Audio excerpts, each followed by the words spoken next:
আমরা পুজোর শপিং করতে চলে এসেছি। দেখতেই পাচ্ছেন পুজোর শপিং করতে চলে এসেছি। ভালো লাগছে,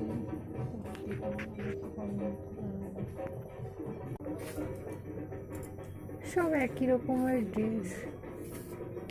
কোনটা ভালো লাগছে বুঝতে পারছি না।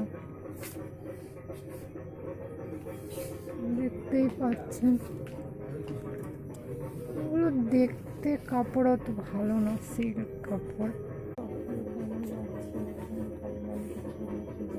যে পাচ্ছি না কি নেবো, শপিং করবো, একটাও ভালো জিনিস পাওয়া যাচ্ছে না। শপিং সামনে আছি,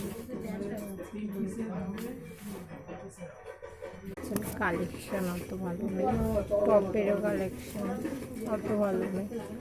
আর তার থেকে ভালো আমি পছন্দ হলো না, বোল্ড সেটগুলো দেখি যে পছন্দ হয় কিনা। কেমন লাগছে কমেন্টে জানাবেন।